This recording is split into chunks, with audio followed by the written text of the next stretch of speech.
As religiões de matrizes africanas são parte da diversidade religiosa do Brasil.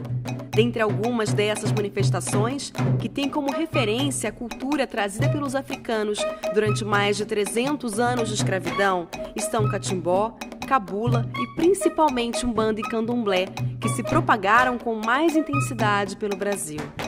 Desde sua chegada ao Brasil, esses praticantes foram alvo de perseguições por manifestarem a sua fé. Mas ainda hoje, em 2015, os episódios de intolerância religiosa fazem parte do cotidiano. No contexto da década internacional de afrodescendentes, a ONU Brasil destaca essas manifestações brasileiras e de forte ligação com a África. De acordo com o artigo 18 da Declaração Universal dos Direitos Humanos, todo ser humano tem direito à liberdade de pensamento, consciência e religião.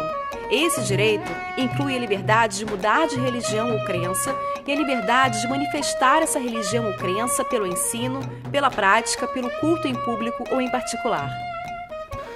O Candomblé é uma religião de matriz africana, portanto, seu nascedouro, sua fonte está na África e em diversas regiões africanas, sobretudo no sudoeste africano, se constituiu no Brasil como sendo uma religião onde se cultuam divindades africanas. E essas divindades africanas, de origens diversas, se identificam com elementos da natureza, com sentimentos, com emoções. O Candomblé é uma religião que se constitui de processos sincréticos que foram constituídos a partir da sua relação com a Igreja Católica, o cristianismo, a partir da sua relação com cultos, vivências, saberes e a própria cultura indígena já existente aqui.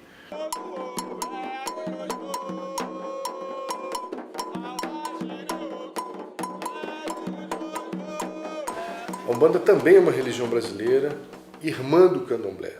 Eu costumo dizer que a África e o Brasil se casaram e tiveram 2 filhos, o Candomblé e a Umbanda, que cresceram, se desenvolveram, adquiriram personalidades próprias. A Umbanda tem uma outra forma de sincretizar. Além dessa constituição candomblecista ou africanista, a Umbanda promove outras relações com o misticismo de uma forma geral, com valores ciganos, com valores kardecistas, com valores hinduístas muitas vezes, e ela cria também outras liturgias. Nós temos umbandas aqui no Brasil mais africanistas ou africanizadas, temos umbandas mais kardequizadas, ou seja, onde as práticas são mais alinhadas com o chamado kardecismo, espiritismo. E temos umbandas mais místicas, onde o culto oriental, o culto a valores, o culto a deuses e personalidades egípcias, hinduístas, também é reconhecido. Para os detratores das religiões de matriz africanas, está todo mundo no mesmo saco. Umbanda e Candomblé são, entre aspas, classificados como macumbeiros. Então, para eles, o ataque é uniforme, não faz diferença nenhuma. O Brasil viveu mais de 350 anos de escravidão. Então você teve africanos escravizados no Brasil, e que era a ampla maioria da população, até a República. Após a abolição e a República, os negros a maioria, você vê todo o movimento eugenista que cresce no Brasil, de tornar o Brasil mais branco de identidade com a França, né? Europeia, e tenta fazer aí um movimento importante de observar que toda essa cultura ela é criminalizada, seja do ponto de vista da religiosidade, seja do ponto de vista da cultura mesmo, né?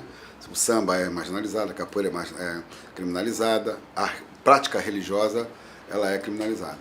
Então, se você tem uma construção eugênica em que só os valores brancos de civilização da Europa é que tem a ver com o cristianismo, né? Obviamente você vai estigmatizar todas aquelas práticas religiosas que não têm a ver com essa valor de civilização. A África está muito presente, né, no seio da construção da religiosidade. Mas isso é tirado sempre, ao ponto que Moisés, que era um africano, que nasceu no Egito, se transformou no Charlton Heston, né? Aquele branco que todo mundo sai atrás dele, que o filme criou. Na verdade, ele era um negão cheio de neguinho atrás dele. Ainda recebe os mandamentos, né, no Monte Sinai, que está na África até hoje, lá no Egito. De acordo com o último censo de 2010, menos de 1% da população brasileira pratica as religiões de matrizes africanas. Mas esse número não condiz com a realidade, já que ele não expressa a quantidade de pessoas que, juntamente com outras religiões, frequentam os cultos de matriz afro. A recorrência dos episódios intolerantes tem a ver com a diversificação do campo religioso brasileiro, que a gente sabe, o último censo de 2010 mostra que a religião hegemônica, que é o catolicismo, vem decrescendo. Isso vem abrindo espaço para uma certa diversificação do campo religioso, em que o grande aumento são dos evangélicos. E os afro-brasileiros, os afro-religiosos, eles são, nas estatísticas oficiais, eles são menos de 1%. O que vários especialistas têm dito, e eu concordo, é que esses números das religiões de matriz está subestimado. Está subestimado. Há que se fazer pesquisas mais cuidadosas da maneira como isso vai ser perguntado, onde a gente possa chegar mais perto da fé, da religiosidade brasileira. A pessoa que vai declarar a sua religião, ela não permite declarar mais do que uma religião, entendeu? Como se só fosse possível ter uma religião, quando a gente sabe que em muitos terreiros, até muito recentemente, vários cultos eram realizados na Igreja Católica. Com o objetivo de estudar e divulgar o trabalho desenvolvido nas casas, uma pesquisa realizada pelo Núcleo Interdisciplinar de Reflexão e Memória Afrodescendente da PUC-Rio mapeou 847 barracões do Rio de Janeiro. O resultado foi divulgado no livro Presença do Axé, que revelou também o mapa da intolerância religiosa. Grande parte das perguntas foi a localização, se a casa era legalizada, se não era, quantas pessoas frequentavam a casa, quem eram, digamos, os religiosos da casa, quantos eram, se a casa fazia algum trabalho social nas imediações, se quando dava uma grande festa, quantas pessoas compareciam, o que faziam nessas festas, ou seja, informações de localização e de funcionamento. Mas, além dessas perguntas que versavam especificamente sobre isso, o Conselho Religioso da Pesquisa resolveu que tinha que ter uma outra, que era se a casa tinha sofrido algum episódio de discriminação ou de intolerância religiosa. Como as respostas foram muito minuciosas, deram muitas informações, a gente pôde também identificar quais eram as formas de intolerância mais recorrentes, quem eram os agressores, quem eram as vítimas, a localização das manifestações de intolerância. Então, nós temos um mapa da intolerância também, né? Desde que o Brasil foi encontrado pelos europeus, sempre se constata iniciativas de intolerância religiosa.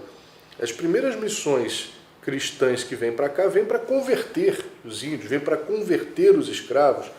Isso é discriminação, isso é preconceito, isso é intolerância. Isso é um desrespeito claro. Então, ao longo dos anos, isso vem sendo perpetuado.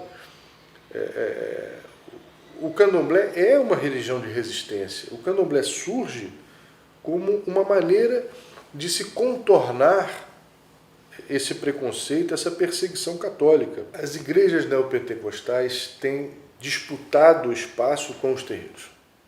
Elas têm sistematicamente desejado ocupar o nosso espaço. É uma disputa de mercado, né? Você cria uma demonização para que aqueles que participam daquele culto, né, se sintam envergonhados, tenham uma baixa estima e saia dele, porque esses grupos começam assim, demoniza um, demoniza o outro, amanhã é um risco para não só para a liberdade religiosa, para a liberdade de expressão e para a liberdade política. Eu costumo dizer que o gesto de intolerância não é um gesto religioso, porque tem uma contradição, né? Porque eles se dizem cristãos. Quem se diz cristão não pode ter o ódio como seu foco, porque Cristo é amor. né? Então essa é uma grande contradição, certo? Então, na verdade, o que está por trás dos gestos de intolerância, né, de ódio, de perseguição, tem a ver com questões políticas.